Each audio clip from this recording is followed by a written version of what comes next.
Good evening, guys. This is Venus with no mess. I want to come on here and I want to talk to y'all guys about this little boy. This little boy, 4 years old. 4 years old. And he had died at the hand of his father and mother. He was only weighing 21 pounds. And guess what? His dad worked for law enforcement. I'm going to let you hear for yourself. Like I said before, it's getting worse and worse. When you have a father and mother that won't protect you, it's not like they could not protect this kid. When I look at this case, I was like, wow. Why did you give birth? Why did you even decide to have a baby and you're going to mistreat it? So guys, I'm going to pull myself together and we're going to watch this together. And also guys, I'm going to put my link in the comment or chat. And if anyone would like to come up and we can talk, please feel free to do so. Okay, this is for the kids, God. This is for the kids. They need a voice. They need a voice. Hold on a second.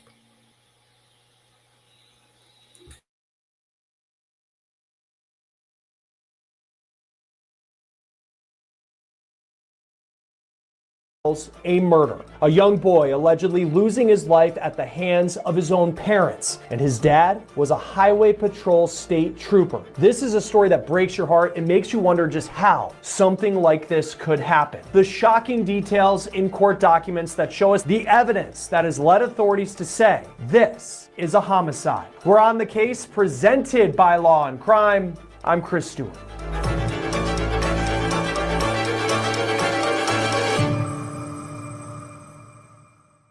Child abuse cases will never make sense, even though we see so many of them. And each one, no matter the circumstances, they're not only sad, they're incredibly shocking. But this one has a different dynamic to it because the dad in this case, now accused in the murder of his son, was a member of law enforcement. These are the mugshots for 30-year-old Joshua Latimer and Destiny Dionne. The two of them live in Oconee County, South Carolina. It's a rural part of that state near the Georgia line. Latimer and Dionne were married in 2024, and we found their wedding website. It's still public, that has pictures of this couple getting ready for their big day. We also see pictures of Latimer with this little boy. His name is Isiah. He was just 4 years old. Latimer is believed to have been his stepdad. I'll sadly talk a little bit more about Isiah in just a moment. But let's talk about Latimer. His stepdad, he was a member of law enforcement, a member of the South Carolina Highway Patrol. And like so many of these cases, on the surface, it appears that the suspects are good people. Let's talk about what's alleged against them. According to the South Carolina Law Enforcement Division, also known as SLED, on Friday, September 19th, it was around 6:20 in the morning, EMTs responded to the home of Latimer and Dionne. According to Fox Carolina Television, the call was for a patient with cardiac arrest. That patient, 4-year-old Isiah. It was not long after EMTs arrived that the coroner was called, and this became a criminal investigation. Now, Isiah's parents claim they found him unresponsive, but they allegedly had a very good idea of what was wrong with their son who had died. We have the arrest warrants for Latimer and Dionne in this case, and I will warn you, the details are just so difficult to hear. They are so difficult to stomach because they say at time of death, Isiah was underweight and malnourished. Law enforcement says that his ribs and other bony prominences were visible. His eyes were sunken into his head. According to police, Isiah weighed just about 21 pounds. For reference, kids his age should be between 30 or 40 pounds at 4 years old. The warrant goes on to say that Latimer and Dionne showed, quote, an extreme indifference to life. The two allegedly did not seek medical care for young Isiah. Latimer and Dionne were arrested, and they're now facing charges of homicide by child abuse for the death of their son. And they're also facing 2 counts of unlawful conduct toward a child. There was also a 2-year-old boy living in that home, and law enforcement says this couple is accused of putting him in unreasonable risk of harm. Latimer had been a trooper with the South Carolina Highway Patrol since 2017, so he had served for a solid amount of time. He had the rank of Lance Corporal, but in the wake of his arrest, he was terminated from his position. Now, originally, the couple only faced unlawfully placing the child at risk or cause of harm charges, but 2 days after those charges were brought against them on September 25th, they were charged with murdering Isiah. A conviction on that charge alone could put them in prison for 20 years to life. Now, as for Isiah, the obviously most important person in this story, it's important to remember who he was and the joy he brought people during the short life that he had. His obituary says that he was the most beautiful baby boy and had a smile that would light up a room and a laugh that would warm your heart. Join us now from South Carolina to talk about this is Dr. Nada Rutherford, the coroner for Richland County, which is a different county than where this case is playing out. And it's never easy to talk about these cases involving children, doctor, but going through the arrest warrant, and I just think of the state that this young boy was in apparently when he was found by the coroner there. Just what stands out to you about his condition when he died? So the fact that he was described as a kid who was severely malnourished, in order for you to be able to look at a child and those are the words that come out of your mouth, this kid had to be extremely what we would call cachectic, sunken in eyes, just not looking like a very healthy, well-nourished child. That's one of the things that you look at post-mortem when you do an assessment of a body. You say, does this person does their general appearance seem to be healthy, well-nourished? That's one of the first things you write in the autopsy report. And so to know that just even with the charges that were filed, that this was the first thing that stood out is very shocking to me. But there's some things that they can do post-mortem to back up what that general appearance looked like of that young child. Yeah, because clearly, I mean, from the outside, I mean, the sunken eyes part, when you hear that, I think of, frankly, areas of the world where there's famine, and that's often what you see. And then we're talking about a case here in the United States and inside the home where someone was a member of law enforcement just makes it really difficult to stomach. How do you go about finding, because clearly, malnourishment from what you can see on the outside, but what do you look for on the inside to try and figure out the story? Well, this becomes very detail oriented in terms of the science. So the coroner there, the medical examiner, the forensic pathologist, all the people who are involved, they are going to take the information that's taken at autopsy, those samples, and they're going to send them off for certain types of testing. And I don't want to get too scientific here. I want our listeners to understand what I'm saying. And so you can have different types of dehydration. You can have what's called hypernatremic dehydration, where the sodium levels in the sample, like in the vitreous or even in the blood, are seen as being really, really high. And we know that in order to have a hydrated state in the body, that you don't want super high levels of sodium. So if someone is dehydrated and they have high levels of sodium, you start to see swelling in the brain. You start to see their level of consciousness change. They have altered mental status. And so there were signs of dehydration with this child prior to him dying that they could have sought care for him. Okay. So what the coroner is going to have to do, along with law enforcement and all of those samples that they take, they're going to have to show, was this hypernatremic dehydration or was this hyponatremic?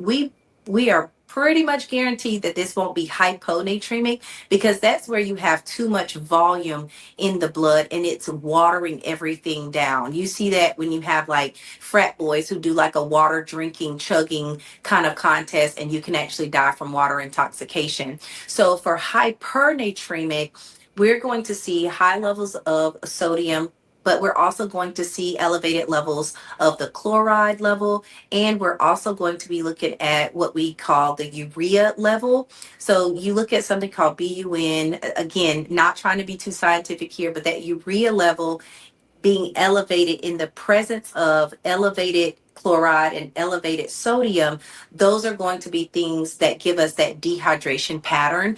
And that's one test that, while it may not be extremely diagnostic, when you are looking at this body and you take all of the circumstantial things that go with finding the body in that state, those are going to be things that support a cause of death of dehydration or neglect or whatever it is. It may not be the final thing that killed that child, but in autopsy, they're going to look into the skull. They're going to remove the brain. They're going to weigh it. They are going to look to see if there is cerebral edema or swelling in the brain. And they're going to look at those other samples to see if it complements what they think happened to the child. And there are pictures of him, the boy, Isiah, within the last, say, year or so, it seems, because his parents, there was a wedding website, they got married in 2024, and then there are pictures from around, it seems, that time, and he seems, at least on the outside, in better health, we'll say, Yes. than what's being described in the arrest warrant. I mean, how long would someone have to be going through kind of the phase of malnourishment to get to the point where you have the sunken eyes and all the different details that we read in that arrest warrant? So most of us have learned that, 3 days without food and water, you're starting to get to that point where you may have hallucinations, your altered mental status, you're not doing okay. But take food out of it and just do a no water, no hydration kind of thing to a kid.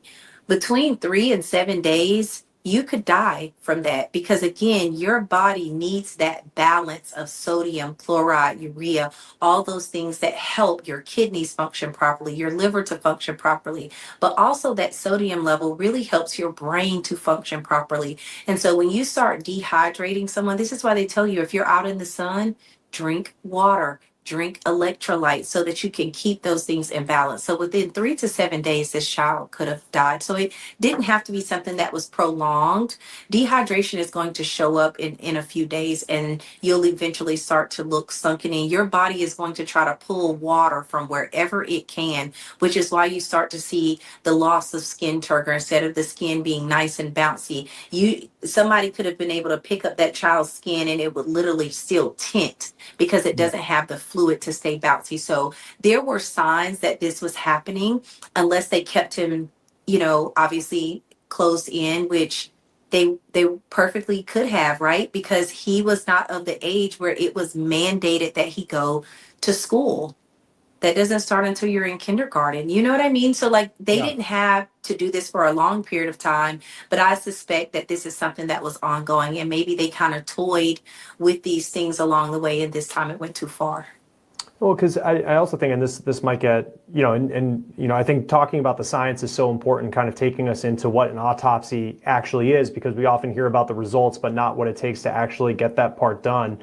How do you figure out whether this was a case of 7 days of, prolonged malnourishment, allegedly, based on what we heard, or if this was something that was going on for a longer period of time? Like, what would you see that could, as I'm sure prosecutors want to know exactly if this is, everything's true that we've read to this point, piecing together what happened to this child and how long any sort of potential abuse or neglect was taking place. Like, how are you able to see that? So they will also take a look at the muscles. I suspect that the forensic pathologist will probably take a sample of the muscles of this child to see if there was any breakdown of that muscular tissue, to see if the body had literally started to feed on itself. But again, that vitreous, the fluid that we take from the eye, sending that off to the lab to look at those different electrolyte levels is going to be so important in this case. Any blood that was able to be obtained from the child, because here's the other part. Just because the child is there doesn't mean that we're able to get these super large samples. So taking samples from the kidneys, from the liver, from the brain, these are all going to be things that give us answers about the question of dehydration and possibly how long it was happening. Now, will it tell us if this was 2 or 3 months? No, it won't. But what we know about the human body is that it cannot survive more than 7 days without some sort of water or hydration. And so again, during this possible 7 days that this child endured, this dehydration or abuse or malnourishment, it doesn't take long for a child's body to start feeding on itself, and those fat stores start to be used up as energy. And that's why they have that sunken in, cachectic, famished kind of look, because their bodies are literally trying to feed on themselves. It's very sad to think about this state that this young boy had to live in to get to this point of death. Yeah, it's just, I mean, none of these child abuse stories are ever easy to talk about, but it's just it's not, every case where we get an arrest warrant that will detail the specifics of how law enforcement knew in their mind that abuse was what they were dealing with. He was 21 pounds, this 4-year-old boy. And just from, typically between, I think, like 30 and 40 pounds is where you want a child of that age to be. And to only be 21 pounds, which is, roughly 9 or 10 pounds less. I mean, just from a scientific standpoint, I guess how light is that for someone of that age? And what does that do to the body, knowing that there aren't, potentially just the muscle and fat that a body needs to be able to create weight and survive? Right. When you think about, you have two 10-pound dumbbells. This child weighed about the amount of two 10-pound dumbbells. Like, to give people a visual of what that is, if you pick those up and you have this kid who's 4 years old, who should be solid and growing and hydrated and nourished, and he isn't. So two 10-pound dumbbells were almost as big as this kid. Like, the visual of that for me is just heartbreaking. It really is. And I know that the parents are now facing, in relation to the death of Isiah, it's a murder charge. Just in South Carolina, how does that work? Because I know in some states you see a neglect charge, in other states it's a child abuse charge, but then here in South Carolina, it's murder and they could go to jail for 20 years to life. So I never try to speak on like what the legal charges would be, because I'm not an attorney. Sure. I will tell you that as the coroner ruling this case, something like this, as a homicide based on the information that we gather through the science and the investigation, is more than likely going to happen. So I would suspect that the Oconee County coroner is going to put this down as a homicide. And then in the legal province, they're going to have to figure out what charges they can give to these parents. Was it neglect? And now usually your forensic pathologist is going to take the information from the investigation. So they're going to sit down and speak with the coroner and say, okay, what else did you all find? Remember, Chris, every state is supposed to do a child fatality review. So you're going to have the solicitors there. You're going to have DSS there. You're going to have law enforcement and the coroner's office and the forensic pathologist. Everybody is going to come to that one location and say, what happened here? What signs may have been missed? Did the system fail this child? Was this a DSS case? Had anyone ever known about this? This is why shows like this are so important, because while you may not think that you live in a neighborhood or know people who could potentially do something like this, hearing this information will hopefully send red flags to the people who are suspecting that something is going on, or, hey, that child certainly looks like they're losing weight. We saw him at the playground 3 weeks ago and he didn't look like that. Hopefully this forces people to say something if they see something. But with a case like this, that child fatality review is going to be really important, but they're not escaping homicide. And if it was intentional, which again, I don't know how you don't feed a 4-year-old, those parents are going to have to, I guess their defense is going to have to try to say something about why they weren't feeding this child. If he didn't have any medical issues that prevented him from eating or drinking, if he didn't have any cognitive delays that prevented him from eating or drinking, how else do you explain the state that his body was found in? And that's going to be for the defense and for the prosecutors to look into. And also just reading through the arrest warrant and what SLED put out, and saying that the EMTs arrived. This is an unresponsive infant or toddler, and then the coroner's called 20 minutes later. Just for you in that line of work, what is that drive over to that house like, knowing that you might be walking into something that is a potential crime scene, and you're going to have to deal with something as horrific as this? Number one, Chris, all the cases are treated like homicides. So when you get that call as the coroner, you already know you could be walking into something that is not okay.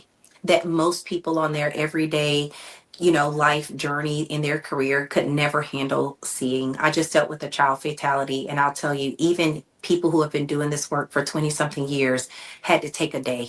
They had to, what we call, when you just take a knee, where you really have to separate yourself. So when you get those calls, no one wants to think that it's abuse. We don't want to believe that parents can be so cruel to children, but the reality is that it happens. And so what fuels me and what allows me to see that and to process it is, I want to be able to tell that child's story. What happened to me? So that the world will know what is the truth behind my death. And that's the passion that I take into each case.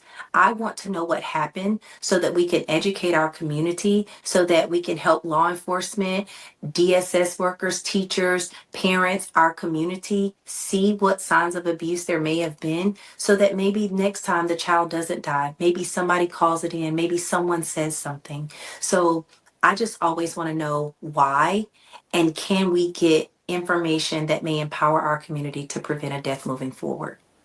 Yeah, it's so well put, because I think in a case like this, and we've seen, in child abuse cases, a parent may have something like an excuse, and they're certainly entitled to their defense and to be heard by a jury and all of that. But the science and the story you're able to tell through what you find through an autopsy is so important. Are coroners, this is just a general question as well, say it was a natural death of an elderly person, they pass away in their sleep, and then you get the phone call, are coroners typically only called out if it's suspected to be foul play? No, if you die and it's an unwitnessed death, you die in a home, there are certain rules that we follow, certain guidelines that we have. So if someone, like let's say EMS goes out and someone has blood coming from their mouth, they still have to call the coroner's office because that's the protocol. But we may end up ruling it as a natural death based on their history or whatever the circumstances are. So it's not that every case ends up being a homicide that the coroner's office is called on. Our office last year handled over 4,000 deaths. Not all of those cases were homicide cases, but at least half of them were suspicious cases. So that's about 2,500 cases that are suspicious for homicide that we were able to then rule out, and say, okay, this is not what that is. So while people think that the coroner is called every single time, that's not true, but we do handle quite a bit of cases. And just a really, really tough story here, but we really always appreciate your perspective, Dr. Nada Rutherford, the coroner from Richland County, South Carolina. Always great to have you on Law and Crime and help us unpack these stories. Thank you so much, Chris. Still a lot.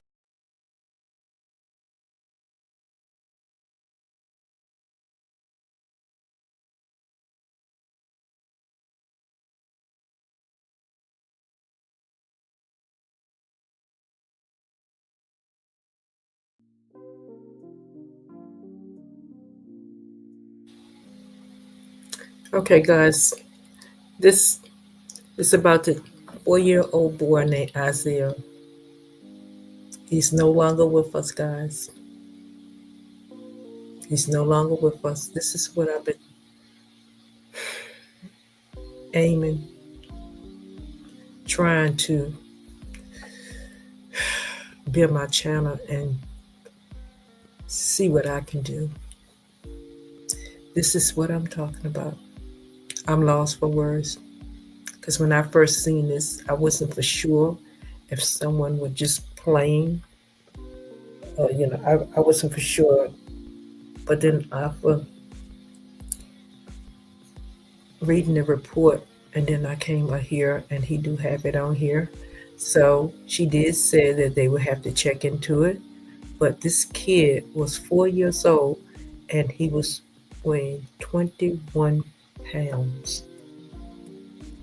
And his stepfather worked for the law enforcement. That's why I try to tell y'all guys, you got to be careful who you come involved with. Just because someone is a police, just because someone is a nurse, just because someone is a doctor, just because someone is a rapper, just because someone is work on Wall Street, It doesn't mean anything. You are not up there in their head. And so you wonder what make people do things to little kids. You know, I sat back and I thought about this all day long. Why would this highway patrolman, this state trooper, treat this kid like that when he's supposed to be out here to protect us? So that's what I'm telling y'all guys. We have folks out here walking out here supposed to be protecting us, and they are walking demons. I'm telling you guys, this is what I'm telling you. This is sad for this little kid to die like that. Because she had him before she married her husband. So he was the stepfather. And my whole thing, they had another baby. My whole thing is, if he didn't want to be a stepfather, he should have never married this woman. And by marrying this woman, he should have been protecting her and those kids. So you're not going to tell me he didn't know anything was going on. You're not going to tell me he's going to put the blame on the mother, because he live in the household too. And they both need to go to jail with a parole, especially him. He don't even need to get out, because he was working for law enforcement. And he did that to his stepson.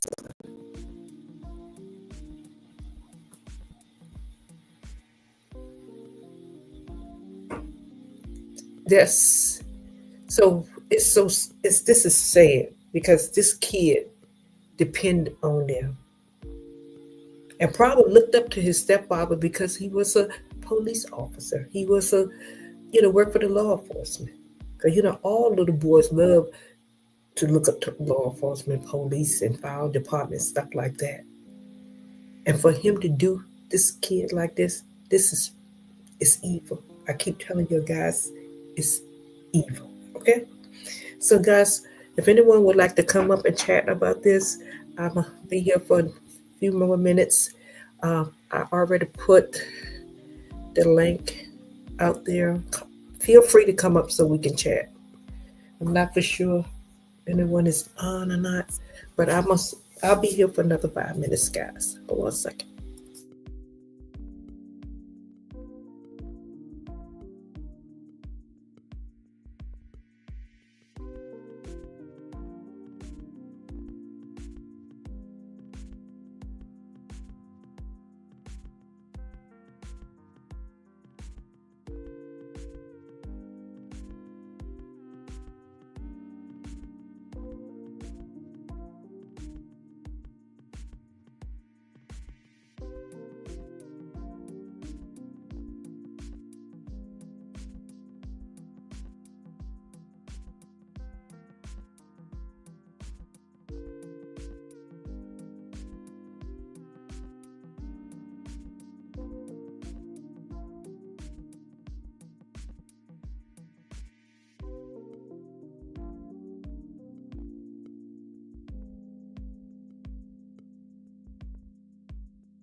Okay, guys, I'm gonna show another one. I'm just gonna stay on here for a little while.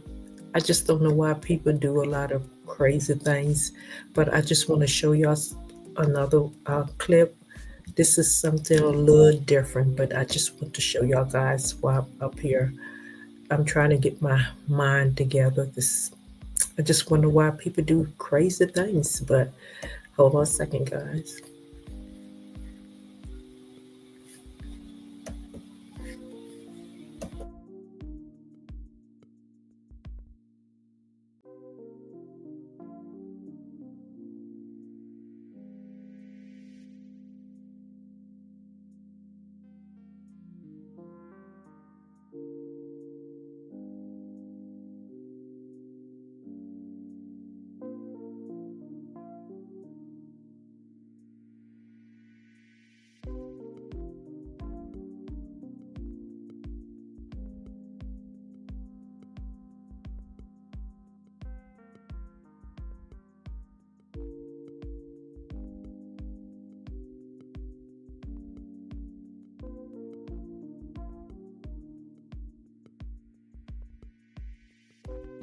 Okay, guys, listen to this one. You're gonna be shocked. Okay.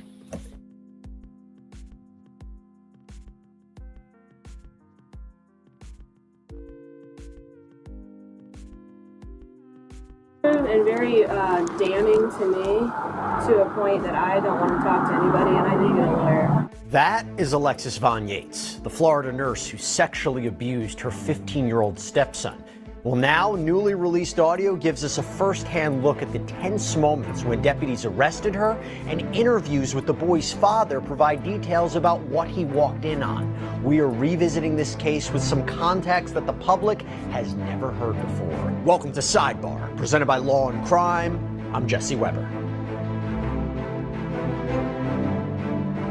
Got to talk about this new audio that has come out in a case that we have been following very closely here on Sidebar. And what a case it is. A stepmother who pleaded guilty to sexually abusing her 15-year-old stepson. And what is this new audio? In these recordings, the boy's father describes what...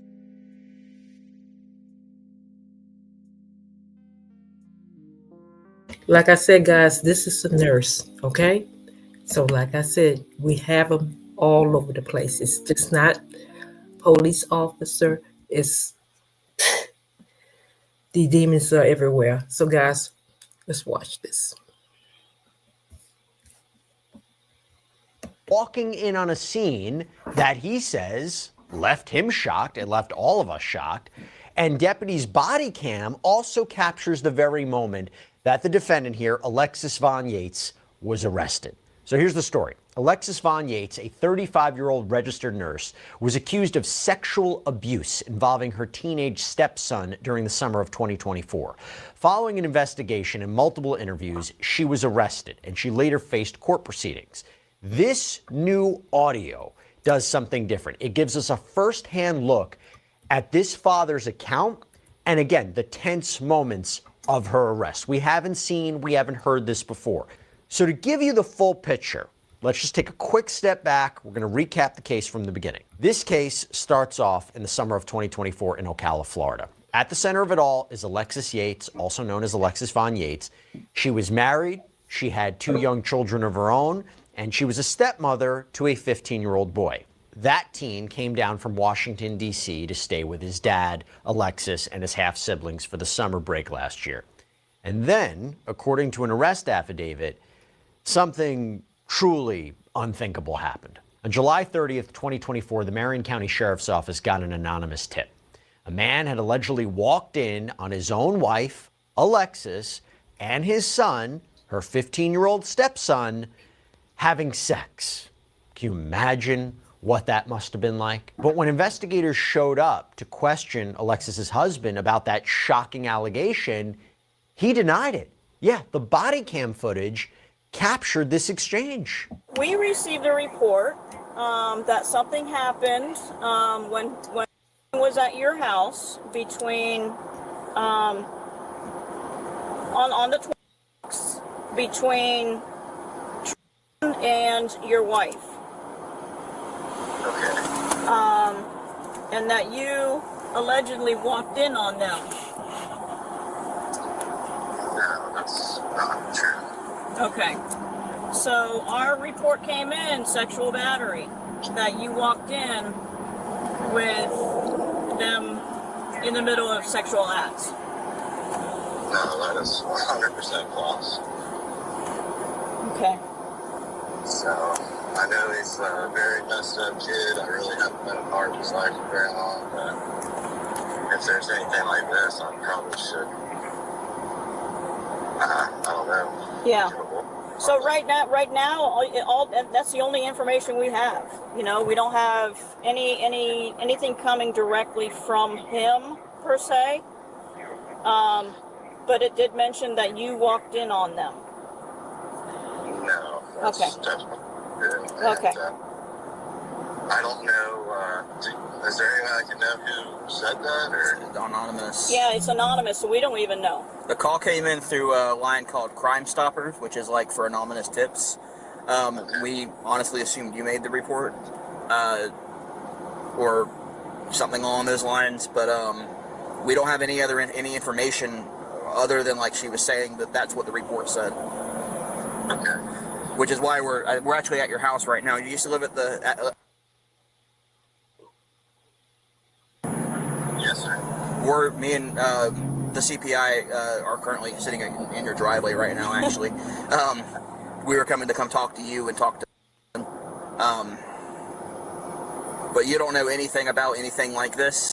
Now, we wanted to bring this case to you, and the reason that we can do that is because of the support that we get from Morgan & Morgan, America's largest injury law firm, our sponsor. This is a firm with over 1,000 attorneys. You know why they're so big? Because they win a lot. They have recovered over $25 billion for more than 500,000 clients. Think about that. In the past few months, a client in Florida received $12 million after the insurance company offered just $350,000. Out in Pennsylvania, a client was awarded $26 million. That is 40 times the insurer's $650,000 offer. Another client in Pennsylvania received $29 million after being offered only $500,000. And even if you think your case isn't worth millions of dollars, why not start a claim and fight for what you deserve? Morgan & Morgan makes it so simple. You can start a claim from your phone in just 8 clicks.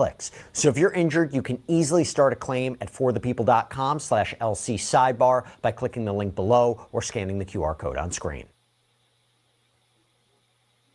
No, and anything I probably wouldn't just say. I know that there are some accusations made. I don't think they're true or not, but You said there were accusations made? I believe so. Who made the accusations? I believe that. Made the accusations? Okay. When did he make those accusations? Prior to this? No. Okay, so this is all brand new. So there's nothing prior that he mentioned. No. Okay. Okay. But you're thinking it might have come from. I really honestly have no idea who would have honestly done something like that.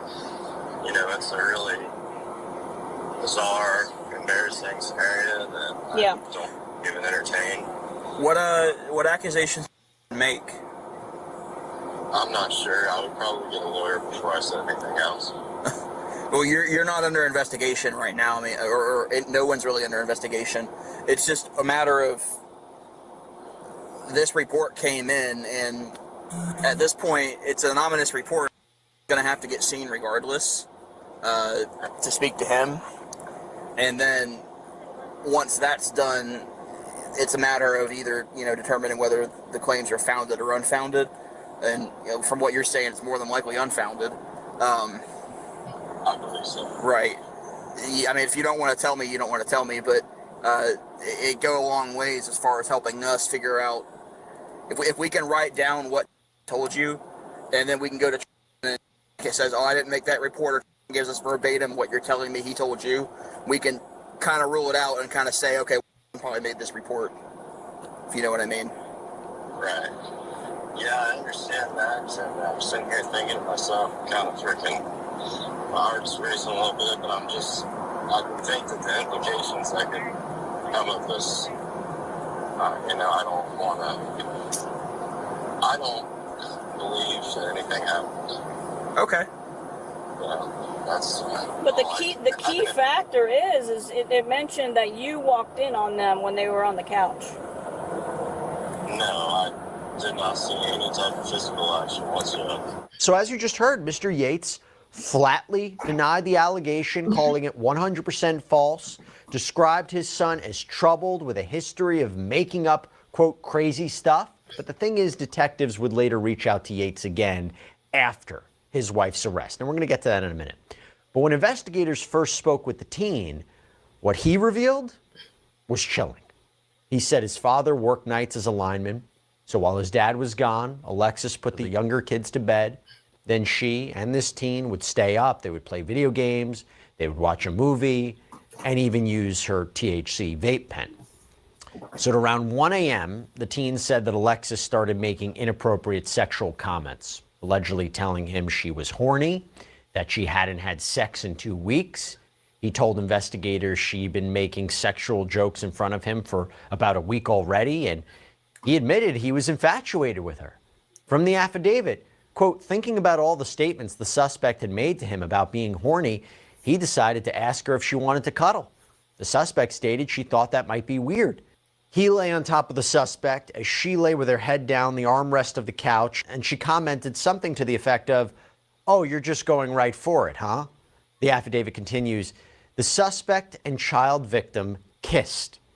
As the suspect began escalating, the suspect said, "Oh man, I wish you were 18 because you're not old enough." Now, despite that statement, the boy said things quickly escalated into sexual acts, including intercourse, and then it all blew up. The affidavit says, suddenly the door began to unlock.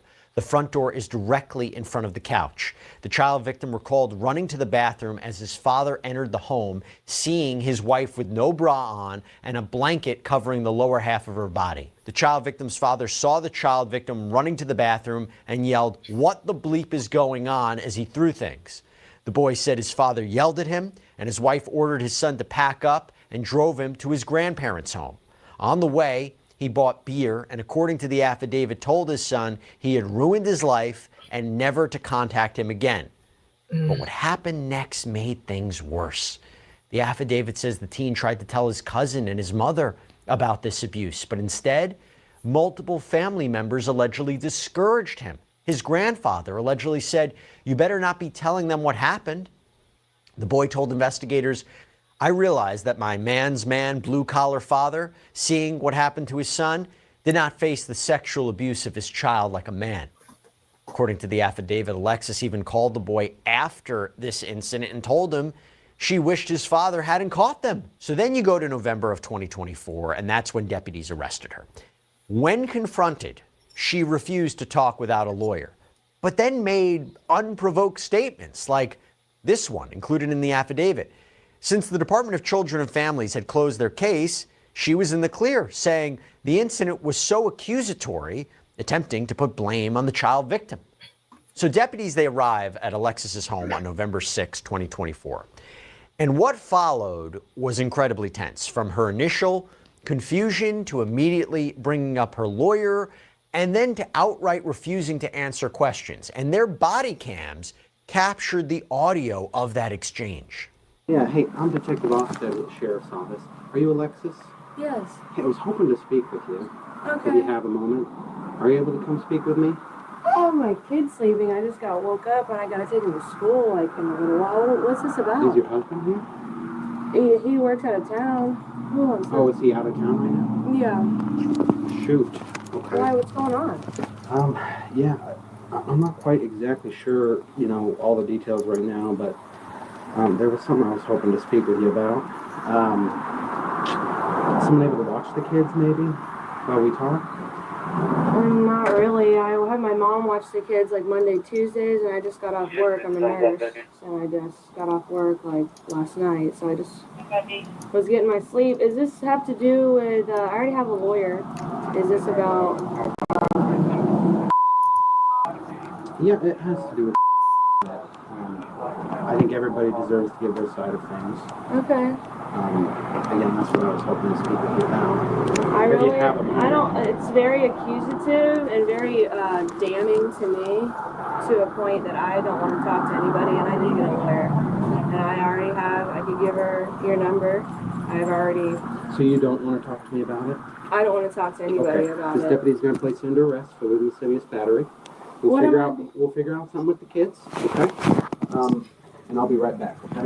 Morning, man. My name is David Chiggy, American County Sheriff's Office. Do you have someone that can watch your kiddo? Can I talk to you? This is just. You definitely can talk with me, but unfortunately, But you are going to arrest me today? as of if you don't want to talk to me, I get that. But with the amount of information I have, that's. Can I please? So I have quite a few conversations with different people. I have quite a few phone calls that have been recorded. Nobody was here at all. It was me watching our kids, and a child like I said, made words to me. There was something you said there, and I want to be sure, okay? Because if you don't want to talk to me without a lawyer, I respect that.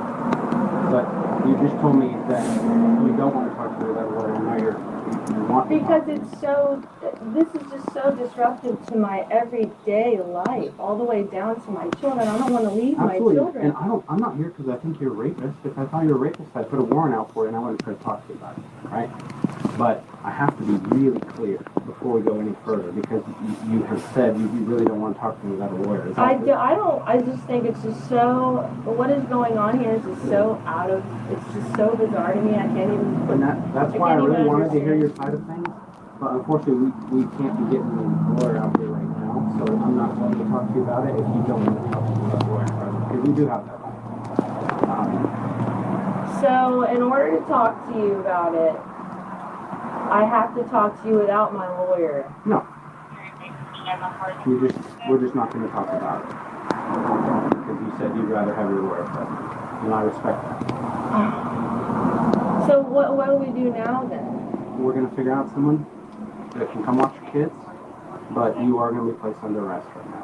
So after she's placed in handcuffs, Yates began to insist that she had already been cleared of what she was being accused of, which was mentioned in the affidavit, and expressing concern over her other young son seeing her in handcuffs.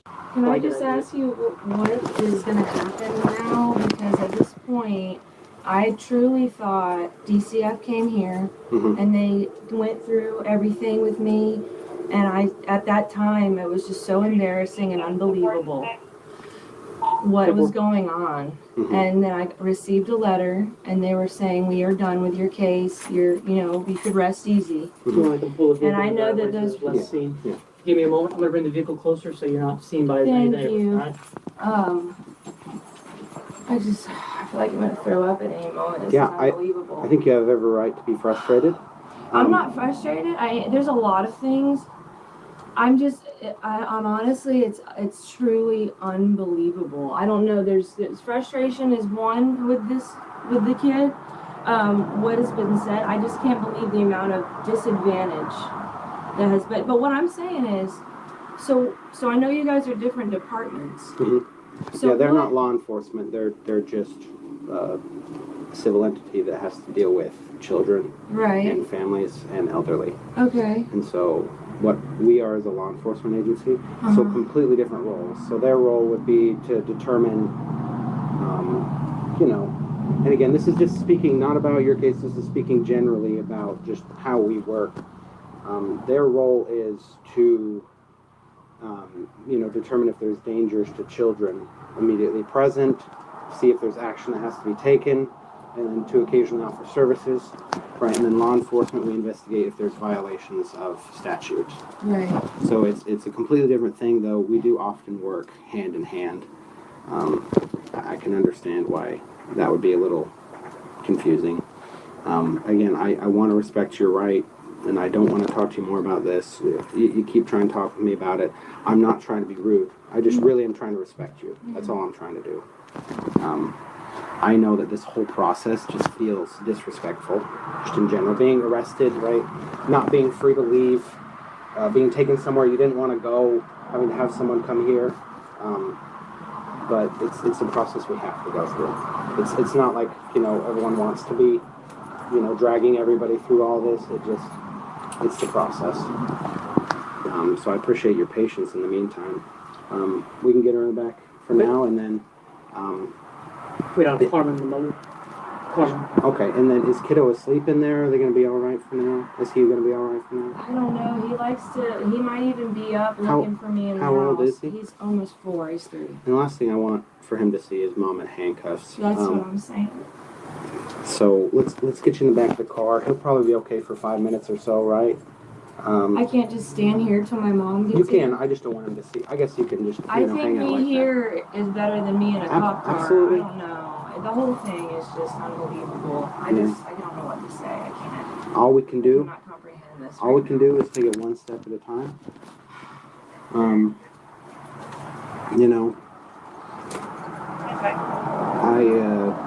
I don't want to make this any more difficult for you than it has to be, right? So Now, as I mentioned earlier, detectives speak with the child's father a second time, again, to better understand what had happened that night. And this is what he told them. Hello, this is Frank. Hey, Mr. Yates, this is Detective Austin of the Sheriff's Office. How you doing? I'm doing good. How are you? Good. Hey, sorry to bother you. Do you have a moment to talk? I do. So I've talked to quite a few people. I think you probably know what I'm calling about. Yes, sir. It's my understanding that you, though you weren't wanting to talk about it at the time that the Department of Children and Families came by, you were willing to talk about the incident. Should your son go on record about it? He's gone on record in some detail. I was really hoping that I could, no matter how painful, or difficult it is to talk about, I was wondering if I could speak with you about what happened that night. So as far as right now, is that like something that's like an official or on the record type thing, or? What do you mean? Oh, no, I'm not going to swear you in front of me or anything. I did want to talk about what happened though. Right. But is it like a recorded statement or? I would be documenting what you said for sure. Right. Yeah, and sorry I missed your call. I didn't know. I worked a night shift last night. I'm out of town, and I was sleeping. I had my phone on airplane mode. And great idea. Obviously woke up to a bunch of crazy stuff. Yeah. So, yeah, obviously there's some serious implications to this. Yeah. I'm not sure what to say, really. All you can say is the truth. I think that is the most important thing. Right. What happened the last night that your son was in your home? So basically I came home after working a night shift, and I walked in and seen someone in a compromising position, and I didn't see anything definitive, I guess you could say. And she has her story, and yeah, I can't really say. It's just going off of what she said kind of stuff. So, Did she have clothes on? at the time, no. Okay. Was he in the room when you walked in? Yes. Did he have clothes on? Yes. Fully clothed or? It happened really quick. I wasn't really, obviously you don't expect to come home to anything like that. But, absolutely. No, and I understand for so many reasons why this is such an uncomfortable conversation. The last thing I want to do is, make people uncomfortable, but unfortunately in situations like this, it's really important. Right. And I don't need to tell you that. I know you're a grown man. You understand that. And so even though this time the father revealed that he did in fact witness something, he kind of keeps his statements vague, remaining seemingly cautious. She has a lawyer and, is fully aware of the accusations and whatnot. So, I don't know if you can tell me anything as far as what's going on, or I certainly can tell you a little bit, but I want to make sure I understand. I mean, what is her story that she told you? basically that she was in a towel, went out to the living room to get her phone late at night, and he had like ripped the towel off of her, and that's when I came inside, all in that small window there, I guess you could say. Okay, well, it's my understanding she told some other people a different story. Do you know anything about maybe other statements she would have made? No, sir, I do not. Okay. Do you have the biggest thing is if something is to, basically, I don't want to be in a situation where I'm being, I don't know what you would say, accused, or I have 2 small kids. I'm sure you know. If something was to happen to her, I would be the only parent. I don't want to obviously have myself in any type of trouble. I did nothing wrong, but I don't. Yeah, I'm not investigating you for a crime. I just Right, I know, but as far as like not saying something, or I don't know how this all works or anything like that. But well, if it turns out that I get down the road and I find out that you've point blank intimidated him to not press charges or anything like that, that would be an issue, right? But as far as you not telling me what happened, I mean, though, or at least not wanting to tell me, everything in full detail, I find that a little concerning. But right. It's not necessarily against the law. Right. I think what's most important for everybody would be to just tell the truth, the full truth from the beginning. Obviously I don't get to the point I'm at without a little bit of evidence. Yeah, I'm sure.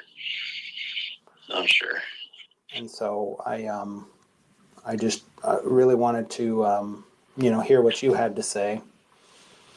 Because I have, a couple conversations where people have told me that you told them that you would be willing to tell the full story, and everything you know.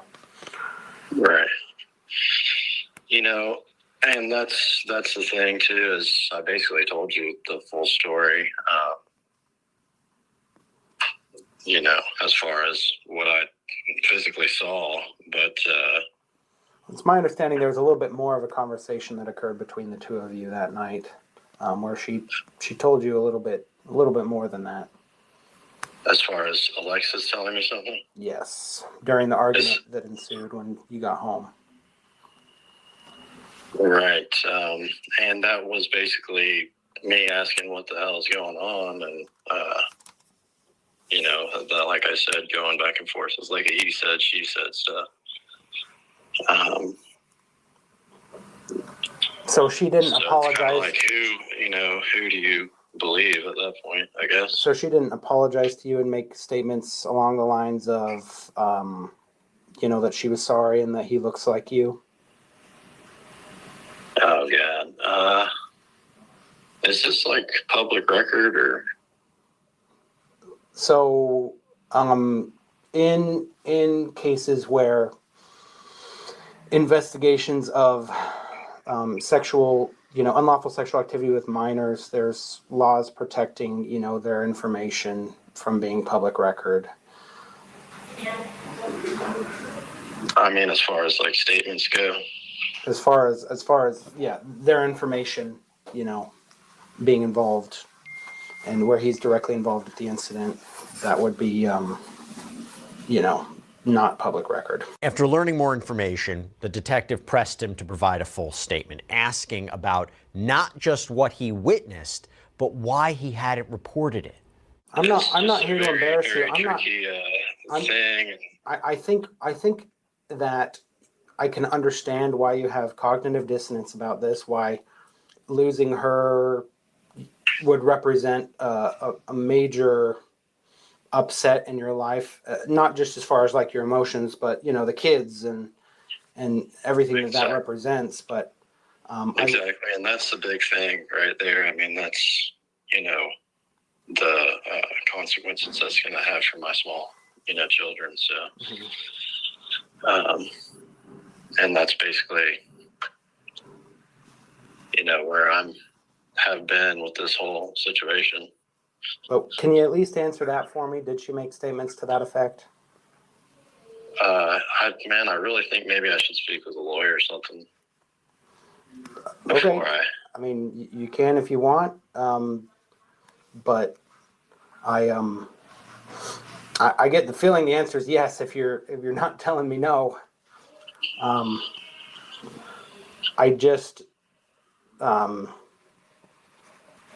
know, I'm here to try to make sure that the truth is what's recorded. Right. I'm not here to humiliate anybody. That's not my intention. I'm not here to ridicule anyone. When she was arrested this morning, she was treated with, you know, all the respect we could give. You know, she wasn't, you know, treated poorly or anything like that. And I don't think going forward that's how it'll be. But I really would like your full statement, because you are not implicated in a crime. You are just essentially not giving me your witness statement of what you witnessed. Right. Which, when it comes to the sexual abuse of a child, is obviously concerning. Hello, guys. I want to let y'all guys know that there are some pictures with the teenager that she had on her Facebook page, and other picture where it didn't look too good. But by him being a minor, we're not allowed to show them. So he's not going to show those, okay? So because this teenager, he's underage and he from DC. I'm not for sure if he back up here in DC or not, but we're not allowed to show his picture. I don't know if he have any older clips or what, but we're going to finish this, guys.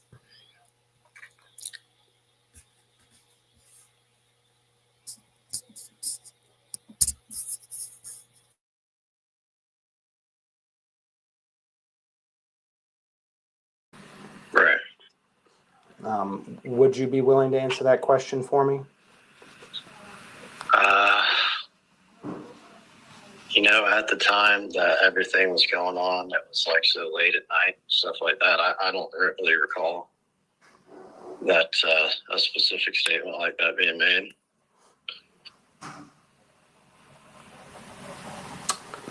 Based off of the way you're kind of answering me, I think you do recall what was said, but I think you don't want to tell me. And I'm not meaning to be super confrontational about it. I just, you know, I've been doing this a long time. No, I know, and I respect you. I really do. I just, you know, I mean,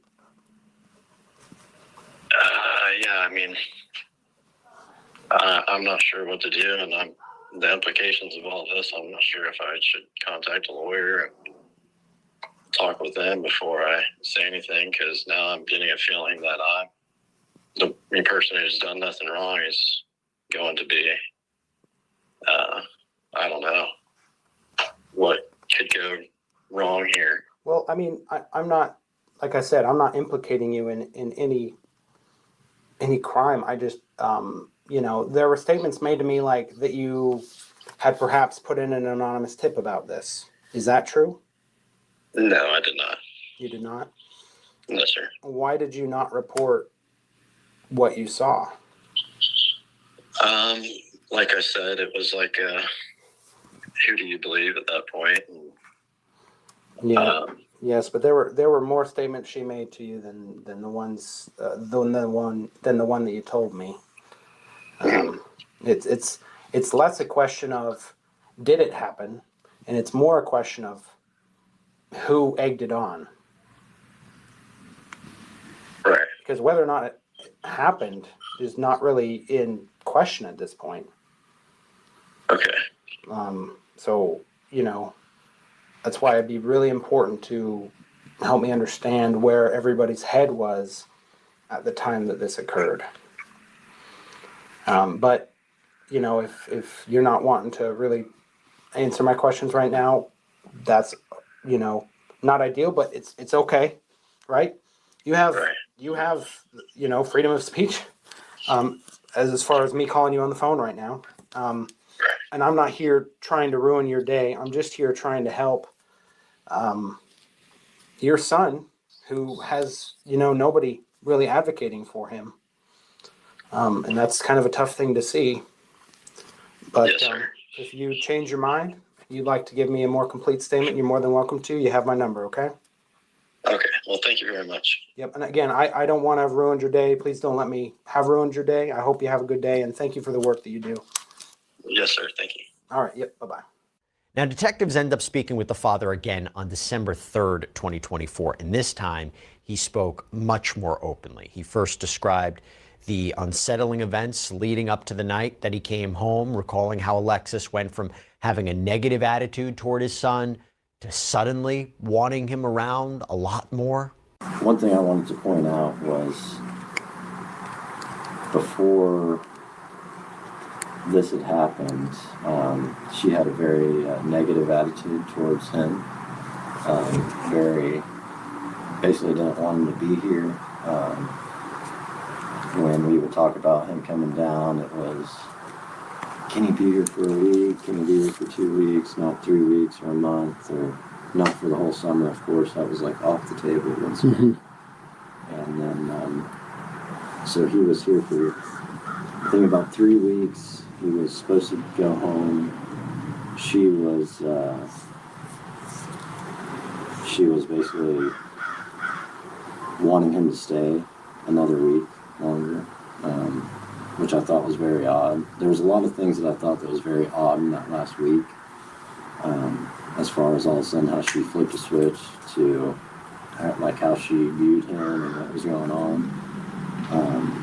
I had an uncomfortable feeling in my gut about it. So did other people.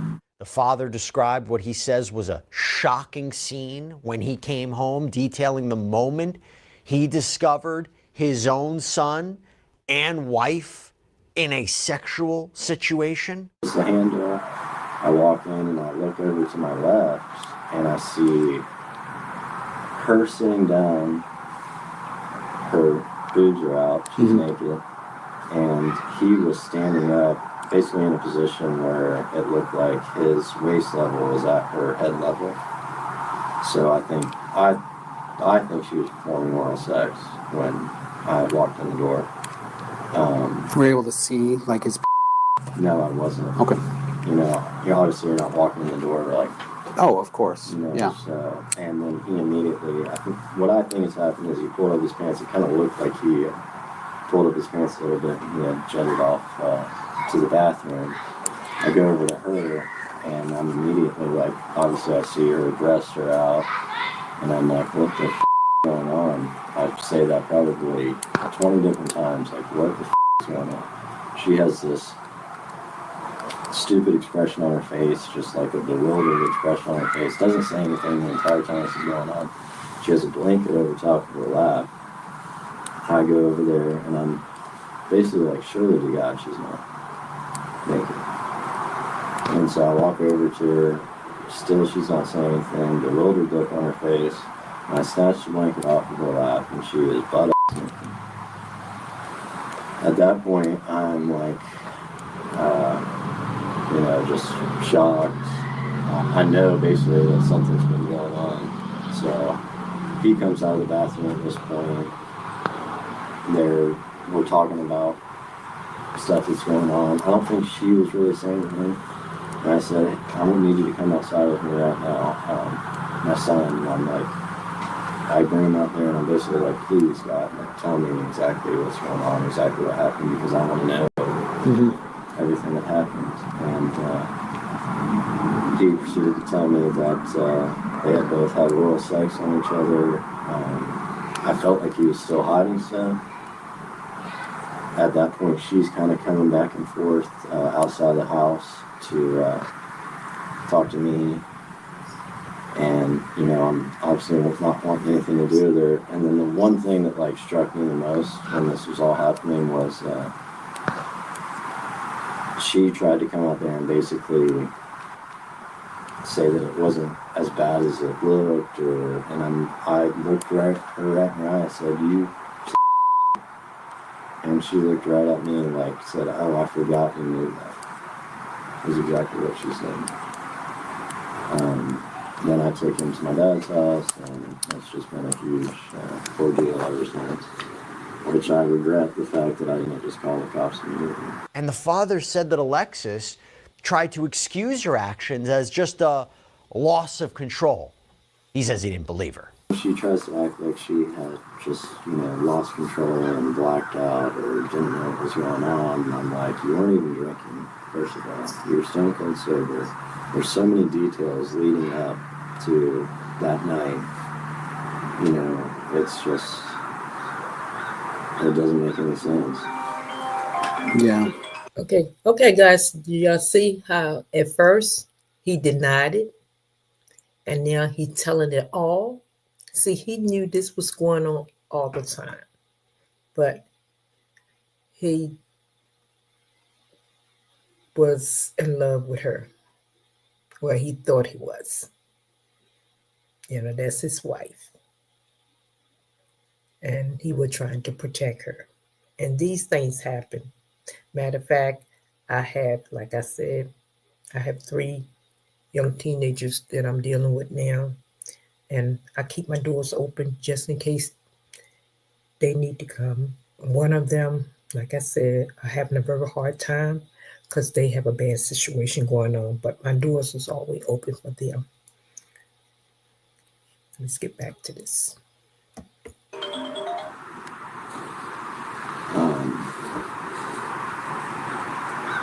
Yeah, basically her attitude and everything that since this has happened, I'm just like, I'm done with trying to,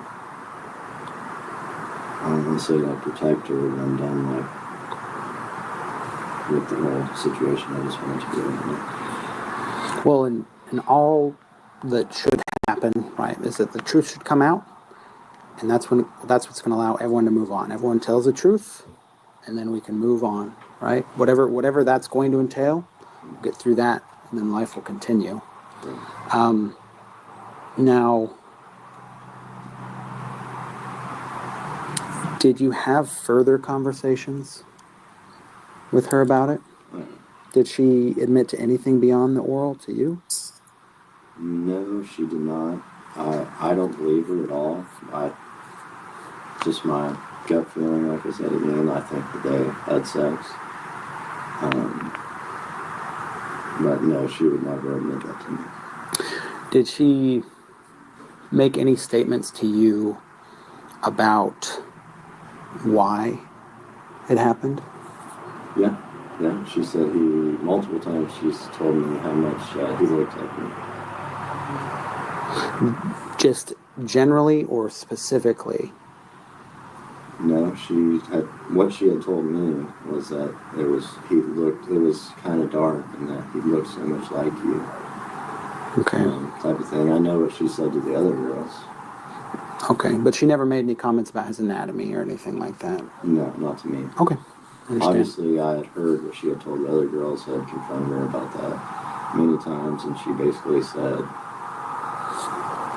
which I already knew, she wasn't doing it in like a braggadocious way. She was doing it in a way that was trying to defend her actions and what she did. Mm-hmm.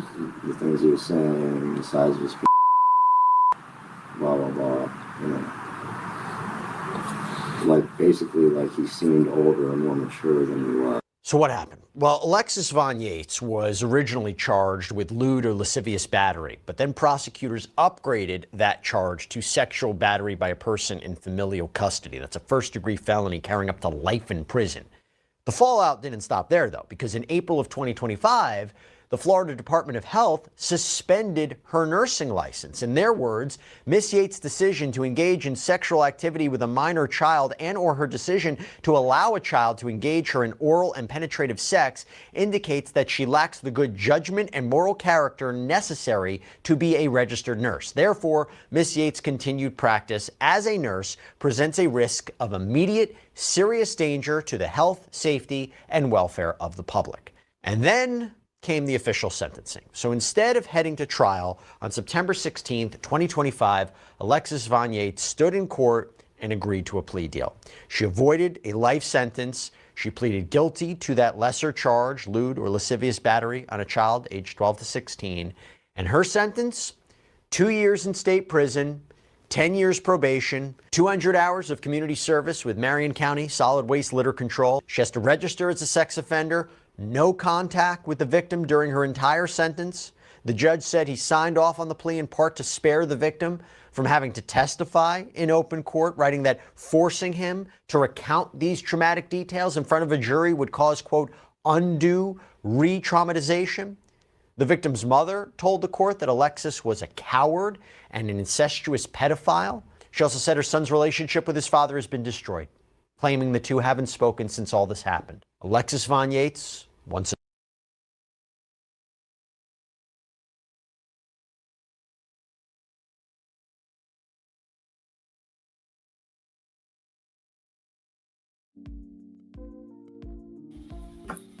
Okay, guys, I'm back. I just want to say this can happen in your own household. And sometimes people are blind. They can see it happen. Like the father, he was blind. This was going on for a while. But seemed to me she still got off kind of, I would say, free, because she only spent 2 years and she lost her license. She had to be on probation and she had to register, but it's not like she in jail for 30, 40 years. So what she was doing was having him to perform oral sex, and she was performing oral sex on him. That is bad, but I think what it was, his father denied all of it. He didn't really want to believe none of that. That's a hurting thing to have your wife, which is the boy's stepmother, to perform those acts on a teenager like that. And I pray and hope he gets some help, because a lot of people, what will happen is if an older woman approach a teenage boy, they think it's really funny. They think, oh, well, he's a teenager, and they think it's, it's great for a teenager boy to experience an older woman. But I think it's nasty, okay? It's nasty, it's evil. And those type of people need to be punished. But I just want to do something a little bit different tonight, guys. And I was hoping someone would come up, but I'm going to try to set up some more lives and see if I want to come up and talk. Because like I said, I'm working with 3 teenagers myself, trying to help them and navigate through this crazy old world. Like I said, the other 2 is, doing okay. He's trying to keep them in school, but then I have the 3rd one. It's kind of hard with the living condition that, the child had, but my door stays open for them anyway. So, but the only thing about it, I don't take no mess. So you come in here, you're going to be in here at a certain time. You're not going to be out there past a certain time. So, I don't think that wouldn't want to come here and stay with me, because I'm not going to let you stay out 2 and 3 o'clock in the morning. No, I'm not going to do that.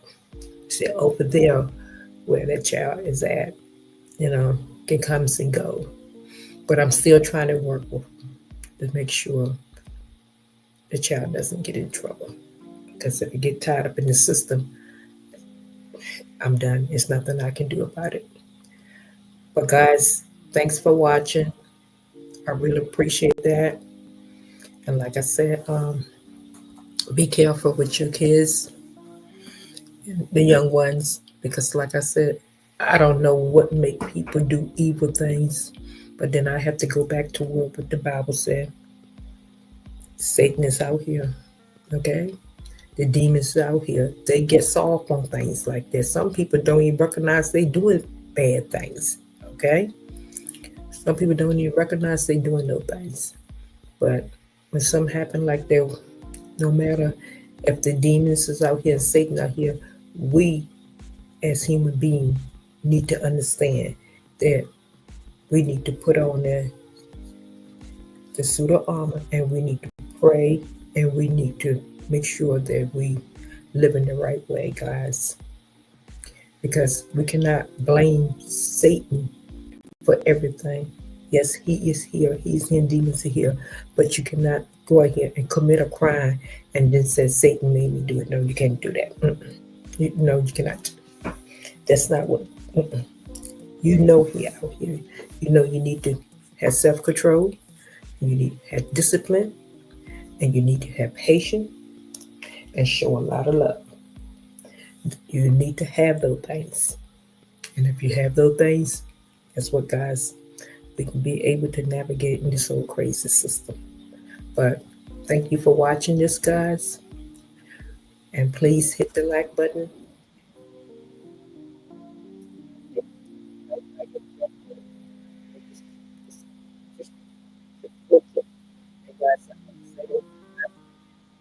To defend anyone, but my channel is to teach, it's for entertainment,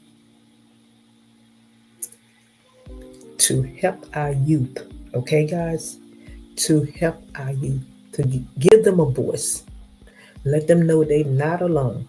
They're not alone in this old crazy world, okay? Because it's rough out here for the young folks. It's really rough.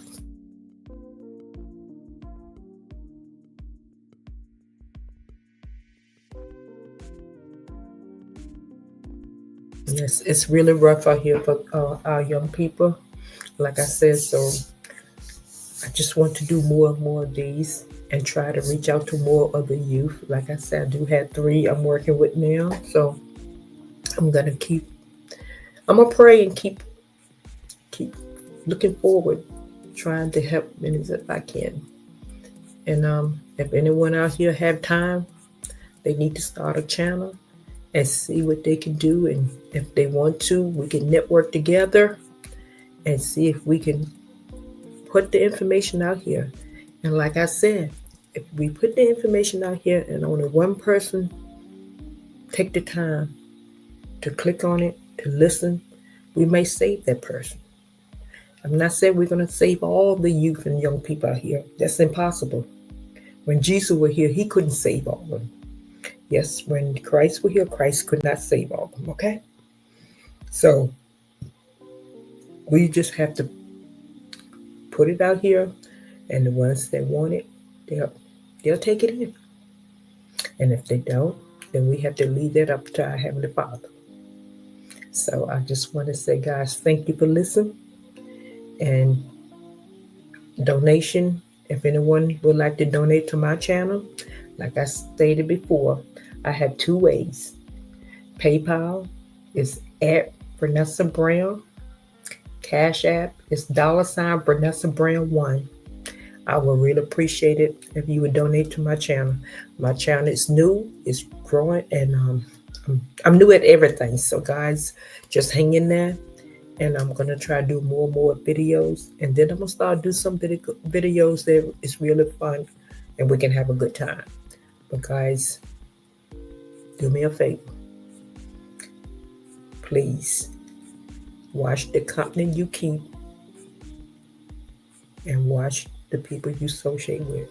And if you have little ones, keep an eye on them, please. Keep an eye on your little ones and even the younger ones, okay? Because sometimes your enemy can be the same person in your household. So until next time, guys, I want to say thank you and peace out.